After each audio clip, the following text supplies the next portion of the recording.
5 million children in the United States each year witness domestic violence. Domestic violence in children causes long-term and short-term psychological problems. Children who witness domestic violence also meet the criteria for PTSD, post-traumatic stress disorder. They also show lower IQ scores, deficiencies in motor skills, problems with attention and memory. These children are 6 times more likely to commit suicide and 50% more likely to abuse drugs and alcohol. So we cannot ignore, we must look for the signs. Hi, I'm Santina Proctor, the founder of It's Not Your Fault 91, and today I'm interviewing Eddie Finley and getting a male perspective of domestic violence. Thank you, Eddie, for joining us. Not a problem, Santina. So, Eddie, you have experienced domestic violence from different angles. You yourself were abused, you witnessed abuse, and you also were an abuser. First, I want to say thank you so much for coming and sharing, because I know it's hard to admit that you actually were an abuser and also admit that you were abused, because it's kind of shameful. People feel like it's shameful, but it's really not. So thank you. You're welcome, Santina. First, I want to start off asking, what type of abuse did you inflict on your significant other, and was it just with one person or every relationship? Every relationship had different forms of abuse, and I wasn't really aware of all the different types of abuse that I was causing until I became aware of it. I didn't really think about the financial abuse and the emotional abuse and being in such control of everything. But one thing that did happen is the abuse got worse and progressed to physical abuse as I got in different relationships, and further down the line, my abuse got worse. And so why do you feel like you chose abuse instead of leaving or counseling? I guess at the time I felt like I needed to be in control of things, and I didn't realize how by controlling things I was just causing more abuse, and I didn't learn how. I had to learn how to let the other person be their own person, and I had a lot of things that I had to deal with that affected my relationship and the way that I handled things in so many ways. Stuff that had happened in the past and everything else like that, and I just really had to step back and look at myself and realize that I was at least part of the problem. Right. And I had to work on my own self first. When you're growing up as a child and you see, the way that somebody treats another adult, whether it be, an aunt and uncle or grandparents or your own parents, and you see those actions and nothing being done about them, you tend to think at the time that it's okay. And, ignorance is not an excuse, but, when you don't know any better, and you're not taught any better, you think that that's okay. And later on in life, it reflects in how you treat other people. So it really starts in the home and the people that are around and in your home. So did you see your mother abused? Yes, ma'am. And was that by your father? Yes, ma'am. And how does that make you feel about your father? At the time, it didn't really affect the way I felt about my father. It wasn't until I got in my early 30s and, learned through different experiences and things of that sort that it wasn't okay to treat a female that way. And once I realized all of that, and I even spoke to my father about it, it just made me lose a lot of respect for him as a man. So do you feel like you'll be able to establish a better relationship with him now? Yeah, now that we've talked about things, and just like I had to do, he had to admit to himself first that what he did was wrong and that he had a problem. It can't be all about yourself, and there's a lot of just selfishness between people that it affects the other person in any type of relationship in so many ways. Right. And how do you feel about your mom? Me and my mom have a good relationship now. We've had trials and tribulations over the years and everything. Do you feel like her being abused was her fault? I don't feel like it was her fault. I mean, somebody abusing somebody is nobody but the abuser's fault. You know, even if my mom did something wrong, there was other ways to handle it than abuse, whether it was physical, mental, or any form of abuse. There was other ways to handle it. And the women that you have abused, have you apologized to them and let them know that you have recognized your faults? Yeah, I apologized and admitted to my wrongdoings and asked for forgiveness. I mean, that's all I could do. And we've moved on to the issues that we have now, which is raising our children. You know, all that other stuff, the hatred, the feelings of, vindictive feelings, like you have feeling a certain type of way about that person, because of things that happened in the past and letting that control how you treat somebody in the future. Like me and those women that I'm still in their lives, we were able to put all that behind us and be adults about things and focus on what we had going on now. And, I think the reason why they at least accepted my apology was because I didn't just apologize, I changed the way that I treated them. And, I showed all of them that, I had changed and I made the changes that I needed to become a good father and at least be in a good relationship with them.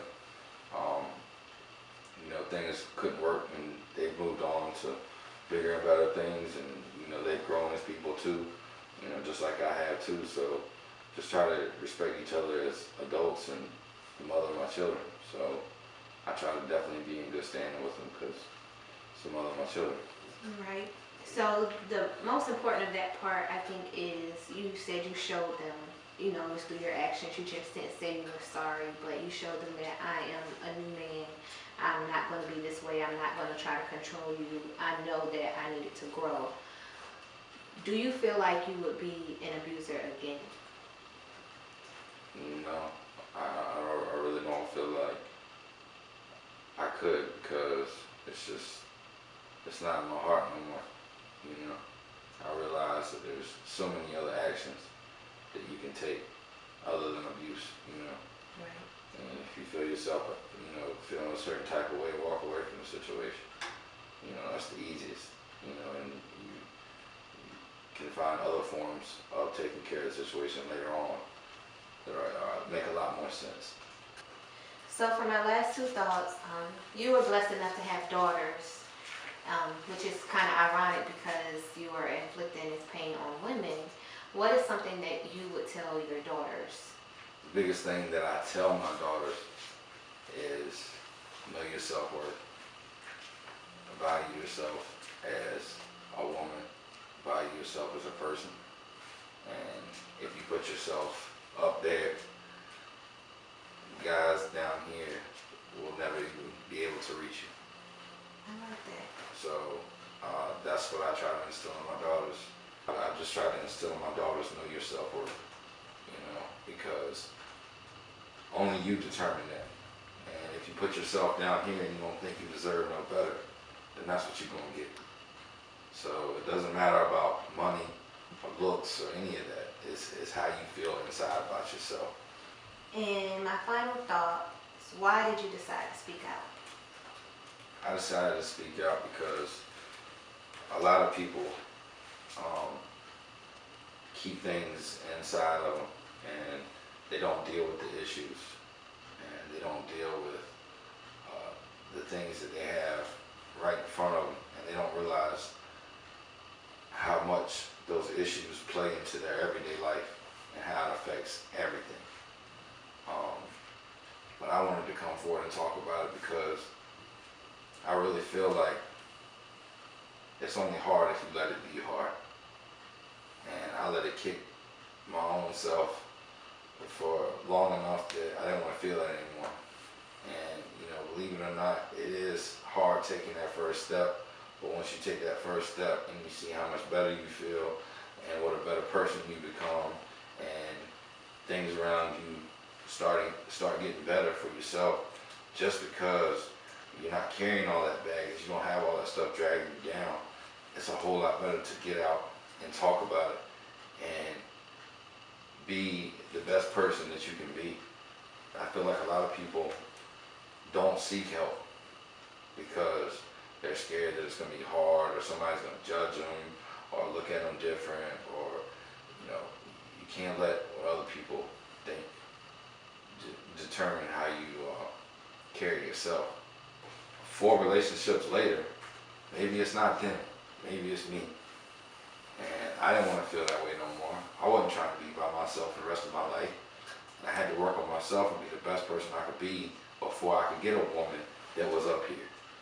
So my advice is, get yourself straight, admit your faults, admit your problems, and work on them. Figure out why you're doing them, and do everything you can to fix it, so you can be the best person that you can be for yourself, for your kids, for your future woman, for your mama, everything. You're gonna have problems, and you have to work through them. And you know, whether it's your car breaking down or whatever, it's a problem. You have to work through it, just like yourself. You know, you have problems, and your problems are going to change over the years as you grow and things happen, different stuff like that. But you have to learn to recognize the problem, admit the problem, work on the problem, and move on from the problem. So that's my advice, is just talk to somebody that you're comfortable about, at least get over that hump, and then start taking the necessary steps to work on yourself. Well, I really appreciate your honesty. I really didn't know how to feel when you told me everything that you in fact were an abuser, because I witnessed abuse and I feel like I knew you. Then I stepped aside and I said, I can't judge him, because you were taking that step to change, that you know you want to be a better person. And what kind of person would that have made me if I looked at you differently? If I said, oh no, I don't want to talk to him because this is what he did and I witnessed that. And that's what a lot of people fear, but good people like you, they understand that, and you know, you judge the act, not the person. Absolutely. I was a good person. I've always tried to be a good person, but the way that I handled things and the way that I treated things, you know, it's a whole lot better when you don't have to put on that front. I used to walk around the front like everything was okay and it was all good, blah, blah, blah. And I had all this stuff inside. And when you hold it in and put on that front for everybody else, and then when you get home behind closed doors, you've been holding it in all that time. So it takes one little thing and it's like, boom, it explodes. So when you're real all the time and you get rid of that front and change it from a front to how you really are and how you really feel all the time, you eliminate those problems, and then you feel better all the time. I knew that I could confide in you and tell you, because you loved me for who I was and not the mistakes that I had made in the past. And I knew that you could help me with my problems and you wouldn't turn your back on me, because you're one of the people that are up here, and that's where I'm trying to be. And I can count on people like that. So, I mean, as a supporter, you did everything I could ever ask you to do. Well, thank you. I don't see myself up here, but thank you. I appreciate it. Thank you for your time. Thank you for your story, and I'm out.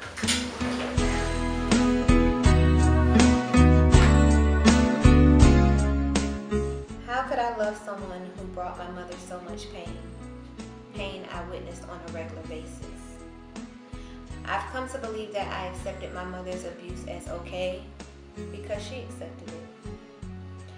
One particular night, after my mother's boyfriend had gotten out of jail and my mother seemed to be sticking to her guns and not taking him back, he slept in his car outside of our house. I started to feel sorry for him because I considered him my dad. So I went to my big sister and I told her I wanted to write him a letter. So I drew him a picture with I love yous and hearts and I ran to my bedroom window and I knocked on it, and he sat up in his car. He smiled. As I look back, that was really creepy. I'm so thankful that I realized later on in life that abuse wasn't okay. How manipulating was that? He was the only male figure I had in my life. This is what men did, right? Everyone fights in relationships. At least I thought they did. This is how generational curses occur. Your grandmother is abused, your mother is abused, then you're abused.